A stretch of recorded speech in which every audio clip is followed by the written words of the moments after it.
6, versículo 17. Gálatas, ali nós vamos falar algo das marcas de Jesus Cristo. Amém? Gálatas capítulo 6, versículo 17. Desde agora, ninguém me inquiete, porque trago o meu corpo as marcas do Senhor Jesus. Quem falou isso foi Paulo. E por engraçado que é, Paulo, antigamente ele se chamava Saulo, da Gleia, ou raça benjamita, a mesma raça de Saul. E ele teve o nome de Saulo por honra ao aquele rei Saul. Mas o que ele, depois da conversão dele, ele fez mais 13 epístolas. E ele está falando tudo isso porque ele está mostrando o sofrimento dele. Vamos até pensar se nós estamos sofrendo como Paulo. Ele fala isso e também ele demonstra aonde é que teve esses sofrimentos. Em Atos capítulo 14, 19, ele diz: sobrevieram, porém, os judeus de Antioquia e de Icônio. Esses judeus eram judeus convertidos, mas não diretamente, não aceitavam o cristianismo.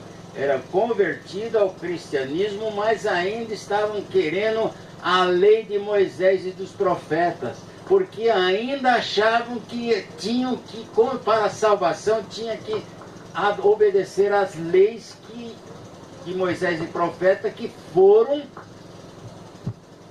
banidas pelo Senhor Jesus Cristo. Tudo aquilo já não interessava mais. Mas eles se sobrepujaram sobre quererem que todos os outros fossem cortado o prepúcio, né, circuncisado. Então havia a briga do circunciso com os circuncisos.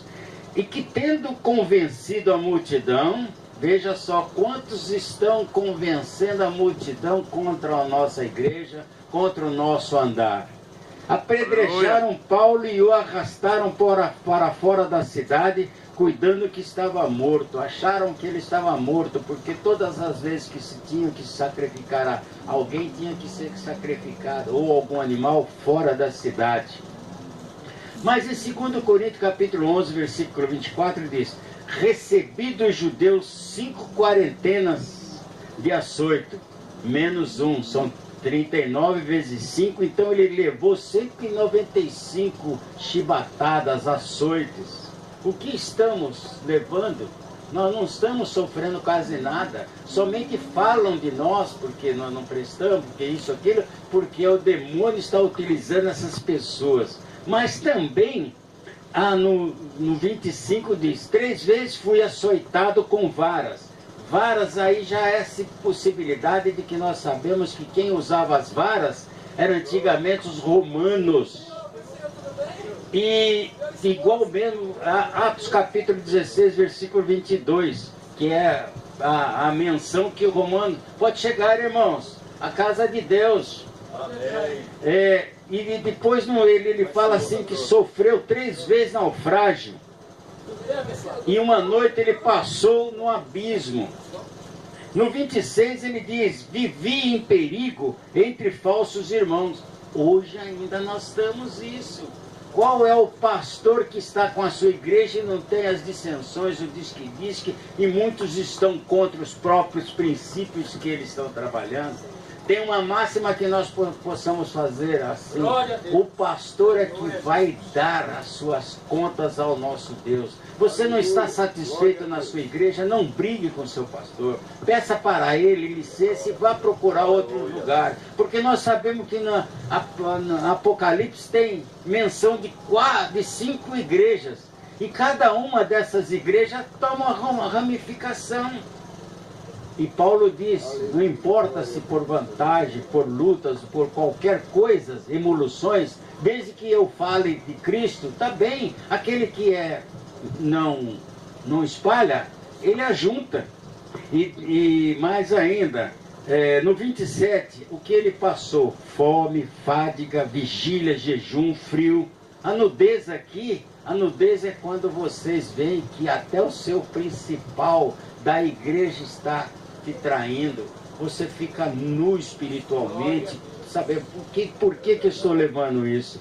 E no 32, 33 do mesmo versículo, no capítulo 11, nós vemos que ele também fugiu do rei Aretas. Quando o rei Aretas queria matá-lo, ele foi ajudado e desceu por um cesto, pela janela. Em 2 Timóteo 4,10, por que ele foi desamparado? Ele foi desamparado em partes, como diz em 1 Coríntios capítulo 16, que ele necessitava. E o pessoal de Acaia e Macedônia que deu os necessários para ele. Porque ainda sabia como é que um homem que Paulo realmente estava, não era pesado para ninguém, mas estava ali tratando das coisas de Deus. E algumas vezes ele fazia tenda. Como é que ele poderia sair de um bairro para outro? Nós que somos profissionais, é duvidoso como ele poderia viver no mundo secular para tratar. Ele necessário, precisava, porque ele era um missionário. Hoje nós vemos que ninguém vai na igreja e vê, faz algo para a obra do Senhor e acha ainda que os pastores são ladrões. Como diz o nosso pastor lá do Rio de Janeiro, se o pastor é ladrão, aquele que também não dá o dízimo e oferta também é ladrão. Mas é necessário. O próprio Paulo sentiu isso. E ele ainda falou assim, olha, coisa que era para vocês fazer. Como diz lá, ajustados, né, quando ele era preciso que era procurar vir comigo depressa. E era coisa para o próprio povo de Jerusalém, ajudá-los nessas missões. Em 2 Timóteo 4,17, ele já estava no fim da vida, ele já estava 2 anos preso em Roma por ele mesmo, mas ele diz ainda, agradecia ao Senhor, que ele ia ter uma morte diferente, ele estava lá, vocês poderão ver, no 2 Timóteo 4,17, livrou-me da boca do leão, que aquele tempo mandava os cristãos serem comidos. Mas mesmo assim, ele foi decapitado em 67 ou 68. Mas ele, antes de morrer, ele falou assim, 4:7. Se vocês verem, a Bíblia muitas vezes fala alguma coisa que poderia estar depois. Combati o bom combate, guardei a fé. Isso é que nós precisamos. Nós estamos sofrendo hoje. Bem a calhar, a situação já está indo, hoje está aí, Damasco está aí nas ruas, à beirada da sua casa, à beirada da sua igreja. Vocês vão ver que os filhos de Bilial, com um pouquinho de garrafa de pinga, eles fazem 10, 15 leais para eles, seguidores, uma música desse mundo que eu fico pensando assim, será que um pai, tendo uma filha e um filho, querem ouvir essas músicas que estão aí, vergonhosamente?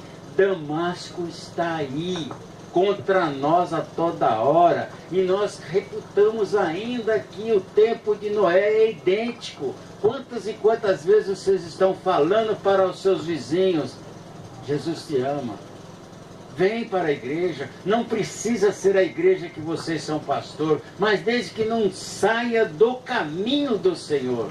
E infelizmente o que acontece? Vocês são achincoalhados, falados, ou por cima assim, coisinhas que não é correto, mas cada um vai pagar pelo que está falando, amém? Louvado seja o Senhor, glória a Deus.